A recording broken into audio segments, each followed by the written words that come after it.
Bugun men sizlarga juda muhim mavzuni tushuntirib beraman.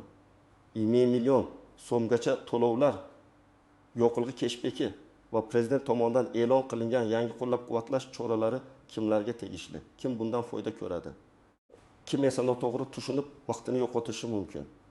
Bu ma'lumot oddiy xonadonlarga ham, avtomobil haydovchilariga ham, ijtimoiy yordam kutayotgan oilalarga ham, davlat to'lovlari qanday ishlashini bilmoqchi bo'lgan har bir fuqaroga ham bevosita aloqador. Men bugun masalani shov-shuv bilan emas, aniq va tushunarli qilib ochib beraman. Avval qanday edi, endi nima o'zgaryapti? 500 million so'm degan raqam nimani anglatadi? Yo'qilg'i keshbeki kimga berilishi mumkin? Qaysi holatlarda odamlar adashadi va amalda nima qilish kerak? Videoni oxirigacha ko'ring, chunki eng muhim joy aynan hujjatlar. Ariza topshirish tartibi va xatolardan saqlanish bo'yicha bo'ladi. Hozirning o'zida kanalga obuna bo'ling, like bosing, chunki bunday iqtisodiy va ijtimoiy yangiliklarni men sodda tilda tahlil qilib boraman. Avvalo bir narsani to'g'ri tushunib olaylik. Davlat tomonidan beriladigan har qanday pul, subsidiya, kompensatsiya yoki keshbek hammaga bir xil tarzda tarqatiladigan bepul pul emas. Odatda bunday to'lovlar aniq maqsad uchun belgilanadi. Ijtimoiy himoyaga muhtoj oilalarni qo'llab-quvvatlash, xarajatlari keskin oshgan qatlamlarga yordam berish, transport va yo'qilg'i xarajatlarini qisman qoplash yoki aholining ma'lum toifasiga yengillik yaratish. Avvalgi tartiblarda ko'pincha odamlar ko'mak olish uchun turli idoralarga borishi, ma'lumotnoma yig'ishi, mahalla, tuman bo'limlari, bank, soliq yoki boshqa tashkilotlar o'rtasida sarson bo'lish kerak edi. Masalan, bir oila ijtimoiy yordamga muhtoj bo'lsa, daromadi, oiladagi a'zolar soni, nogironligi bor yoki yo'qligi, bolalar soni, mol-mulki, bandlik holati kabi ko'plab ma'lumotlar tekshirilardi. Bu aslida to'g'ri, chunki davlat puli manzilli berilishi kerak. Lekin muammo shundaki, ko'pchilik tartibni tushunmagani uchun yoki hujjatlari to'liq bo'lmagani uchun yordamdan chetda qolib ketardi. Endi yangi e'lon qilingan yondashuvlarda asosiy urg'u shunga qaratilmoqda. Fuqaroga yordam tezroq yetib borishi, raqamli tizimlar orqali ma'lumotlar avtomatik tekshirilishi, o'rtacha qog'ozbozlik kamayishi va xarajatlarning bir qismi keshbek yoki kompensatsiya shaklida qaytarilishi. Ayniqsa yo'qilg'i keshbeki mavzusi juda ko'p savol tug'dirmoqda. Chunki yo'qilg'i narxi, transport xarajatlari, ishga qatnash, bolani maktabga olib borish, mahsulot tashish, taksi yoki yetkazib berish xizmatlarida ishlash, bularning barchasi oddiy odamning cho'ntagiga bevosita ta'sir qiladi. 5 million so'm masalasiga kelsak, bu raqamni har kim o'zicha talqin qilmasligi kerak. Bunday to'lov odatda ma'lum mezonlarga bog'langan bo'ladi.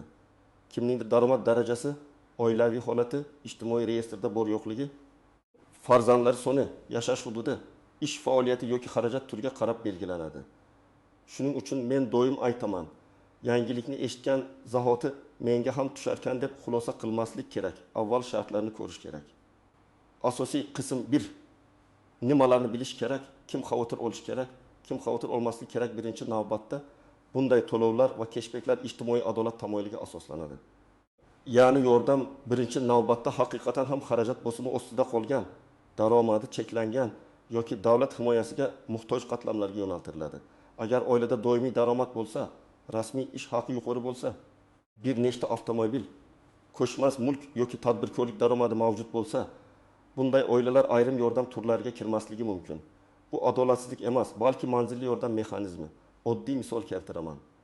Deylik, bir oilada ota vaqtincha ishsiz, ona uyda kichik farzandlarga qaraydi. Oilada 3 nafar bola bor, daromad kam, ijara uyda yashaydi. Bunday oilaning kommunal to'lovlari, oziq-ovqat xarajatlari, transport xarajatlari oshsa, ularga 5 million so'mgacha bo'lgan bir martalik yoki ma'lum davrga mo'ljallangan yordam juda katta yengillik bo'ladi. Bu pul bilan ular oziq-ovqat olishi, bolalarning maktab xarajatlarini yopishi, qarzdorlikni kamaytirishi yoki qishki mavsumga tayyorgarlik ko'rishi mumkin. Yana bir misol, tuman markazidan 25-30 kilometr uzoqda yashaydigan odam har kuni ishga mashinada qatnaydi. Agar u oyiga, masalan, 320 litr yo'qilg'i ishlatsa, yo'qilg'i narxidagi har qanday o'sish uning oylik byudjetiga darhol ta'sir qiladi. Agar keshbek tizimi yo'lga qo'yilsa, xarid qilingan yo'qilg'ining ma'lum foizi yoki ma'lum limitgacha qismi qaytarilishi mumkin. Bu yerda asosiy savol, keshbek kimga, qancha, qaysi yo'qilg'i quyish shoxobchalarida, qanday to'lov usuli bilan, qaysi karta yoki ilova orqali qaytariladi. ana shu tafsilotlarni bilmasdan turib odamlar noto'g'ri umid qilib qo'yishi mumkin. Uchinchi misol, taksi haydovchisi yoki yetkazib beruvchi. Ular uchun yo'qilg'i shunchaki shaxsiy xarajat emas, balki ish vositasi. Agar bir haydovchi kuniga 1000 so'mlik yo'qilg'i olsa, oyga taxminan 3 million so'm yo'qilg'iga ketishi mumkin. Agar tizimda 5% cashback bo'lsa, bu oyga 1-2 ming so'm qaytim degani. Agar 10% bo'lsa, 300 ming so'm. Agar limit o'rnatilsa, masalan, oyga 200 ming so'mgacha qaytariladi deyilsa, shundan ortig'i hisoblanmaydi. Demak, cashbackning foydasi faqat foizga emas, limitga ham bog'liq. 4-misol, qishloqda yashovchi dehqon. U motoblok, traktor, yuk mashinasi yoki boshqa texnikaga yo'qilg'i ishlatadi. Agar yo'qilg'i cashback'i faqat jismoniy shaxslarning shaxsiy avtomobili uchun bo'lsa, dehqonning texnikasi bunga kirmasligi mumkin. Agar qishloq xo'jaligi xarajatlarini qo'llab-quvvatlash alohida tartibda bo'lsa, u boshqa dastur orqali yordam olishi mumkin. Shuning uchun toifa, transport turi va xarid maqsadi juda muhim. Kim xavotir olishi kerak? Birinchidan, ijtimoiy yordamga ehtiyoji bor, lekin hujjatlari tartibda bo'lmaganlar. Masalan, yashash joyi boshqa tumanda ro'yxatda, amalda boshqa joyda yashaydi. Nikoh rasmiylashtirilmagan, daromad haqida ma'lumotlar noto'g'ri ko'rinadi. Bank kartasi faol emas, pasport yoki ID karta ma'lumotlarida muammo bor. Bunday holatda tizim yordamini avtomatik aniqlashda qiynalishi mumkin. Ikkinchidan, naqd pul bilan yo'qilg'i olib yurganlar xavotir olishi kerak. Cashback tizimlari odatda elektron to'lovga bog'lanadi. Ya'ni siz yo'qilg'ini bank kartasi, QR, mobil ilova yoki maxsus platforma orqali to'lasangiz, tizim xaridni ko'radi va cashback hisoblaydi. Agar siz doim naqd pul bersangiz, bu xarid tizimda sizning nomingiz bilan aks etmasligi mumkin. Shunda men ham yo'qilg'i oldim-ku, nega cashback tushmadi degan savol tug'iladi. Uchinchidan, norasmiy ishlayotganlar ehtiyot bo'lishi kerak. Davlat tizimlari ko'pincha rasmiy daromad, soliq ma'lumotlari, bandlik ma'lumotlari va ijtimoiy reyestrga qaraydi. Agar odamning daromadi bor, lekin rasmiy ko'rinmasa, bir tomondan u ehtiyojmand ko'rinishi mumkin. Boshqa tomondan hujjat tekshiruvida noaniqlik chiqadi. Shuning uchun rasmiylik kelajakda faqat soliq masalasi emas, balki yordam va imtiyozlardan foydalanish masalasiga ham aylanadi. Kim xavotir olmasligi kerak? Agar sizning hujjatlaringiz tartibda bo'lsa, bank kartangiz ishlayotgan bo'lsa, MyBank.uz yoki boshqa rasmiy ilovalardan foydalana olsangiz, oilaviy ma'lumotlaringiz to'g'ri bo'lsa, yashash manzilingiz aniq bo'lsa, sizda muammo kamroq bo'ladi. Yana bir toifa, daromadi yetarli bo'lgan, bunday yordamga muhtoj bo'lmagan odamlar. Ular uchun bu yangilikni tushunish kerak, lekin vahima qilish shart emas.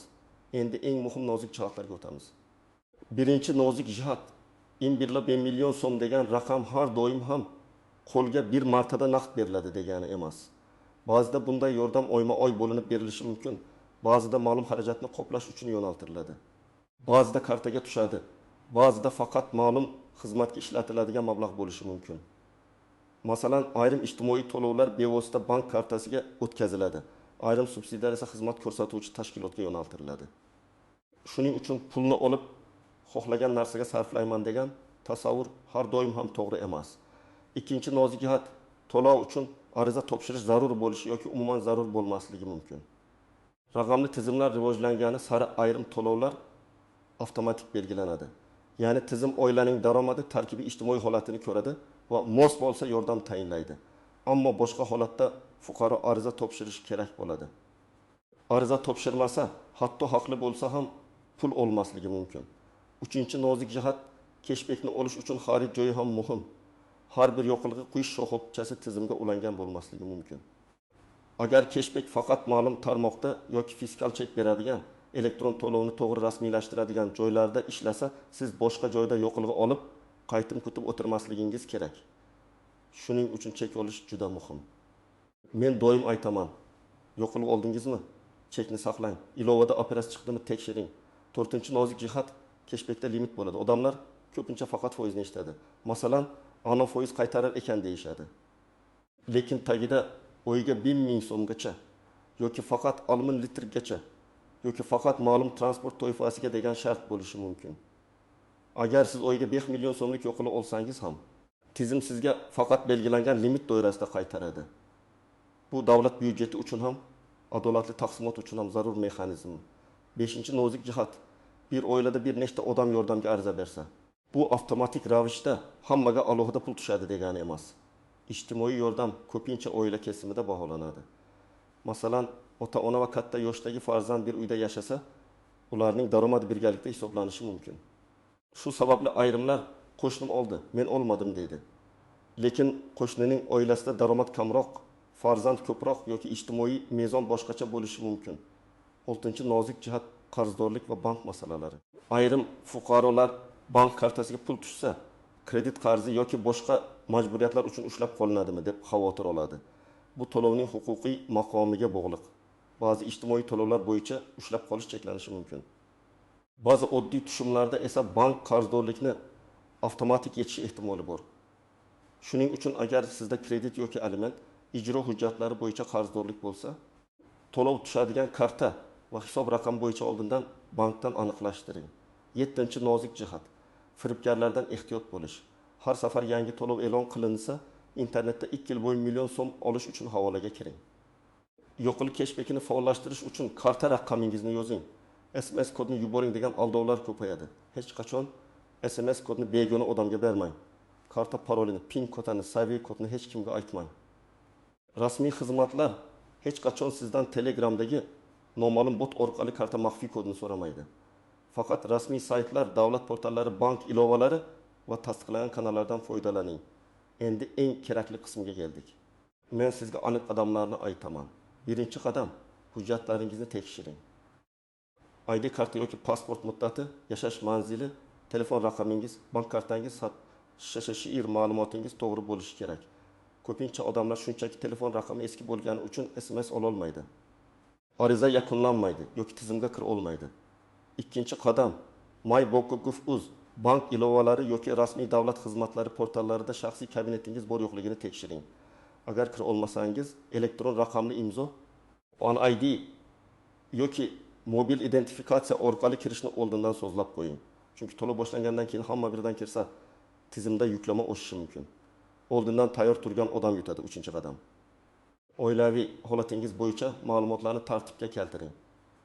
Farzand tug'ilganlik guvohnomasi, nikoh guvohnomasi, nogironlik ma'lumotnomasi, ishsizlik yoki bandlik holati ijara shartnomasi. Daromadga oid ma'lumotlar kerak bo'lishi mumkin. Hamma holatda ham qog'oz shaklida talab qilinmaydi, lekin ma'lumotlar bazada to'g'ri aks etishi kerak. Agar bola boshqa manzilda ro'yxatda, ona boshqa joyda, ota boshqa tumanda bo'lsa, tizim oilani noto'g'ri ko'rishi mumkin. 4-qadam. Agar siz yo'qilg'i cashbackidan foydalanmoqchi bo'lsangiz, to'lovlarni elektron shaklga o'tkazing.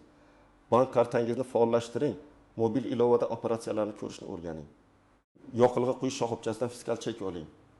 Har safar yo'qilg'i olganda sana summa, joy va to'lov usulini tekshiring. Agar cashback tushmasa, keyin murojaat qilish uchun sizda dalil bo'ladi. 5-qadam. Rasmiy manbalarni kuzating. Prezident qarori, hukumat qarori, vazirlik izohi, mahalliy hokimlik yoki bank xabari chiqmaguncha aniq shartlar bo'yicha xulosa qilmang. Telegramda kesilgan skrinshotlar, noma'lum audio xabarlar. Bir tanishim aytdi degan gaplar asosida harakat qilmang. Men ekspert sifatida shuni aytaman. Eng katta xatolar shoshma-shosharlikdan bo'ladi. 6-qadam. Agar siz haqli bo'lsangiz, lekin tizim sizni chiqarib tashlagan bo'lsa, darhol taslim bo'lmang. Tuman ijtimoiy himoya bo'limi, mahalla yettiligi, davlat xizmatlari markazi yoki tegishli tashkilotga murojaat qiling. Murojaatda hissiyot bilan emas, aniq fakt bilan yozing. Masalan, men falon manzilda yashayman. Oilamda falon nafar a'zo bor. Daromadimiz shuncha. Arizam rad etildi. Rad etish sababi bilan tanishtirishingizni va qayta ko'rib chiqishingizni so'rayman. Shunday yozilsa, murojaatni ko'rib chiqish osonlashadi. 7-qadam. Pul tushsa, uni oqilona ishlating. 1,1 million so'm katta yordam, lekin u oilaning barcha muammosini hal qilib bermaydi. Eng avvalo eng zarur xarajatlarni yoping. Oziq-ovqat, dori-darmon, bolalar xarajati, kommunal to'lov, yo'l xarajati. Agar bu cashback bo'lsa, uni qo'shimcha daromad deb emas, yo'qilg'i xarajatini kamaytiruvchi vosita deb ko'ring. Demak, asosiy fikr shuki, prezident tomonidan e'lon qilingan yangi to'lovlar va yo'qilg'i cashbacki odamlar uchun muhim yengillik bo'lishi mumkin, lekin ularning har biri aniq shart, limit va tartib asosida ishlaydi. 1,1 million so'm degan raqamni eshitib, hamma bir xil pul oladi deb o'ylash noto'g'ri. Kim oladi, qanday oladi, qachon oladi va qaysi hujjatlar kerak bo'ladi? Bularni rasmiy tartib belgilaydi. Mening tavsiyam oddiy. Hujjatlaringizni tartibga keltiring. Elektron xizmatlardan foydalanishni o'rganing. Yoqilg'i xaridlarida chek oling. Naqd puldan ko'ra elektron to'lovni ko'proq ishlating va firibgarlardan ehtiyot bo'ling.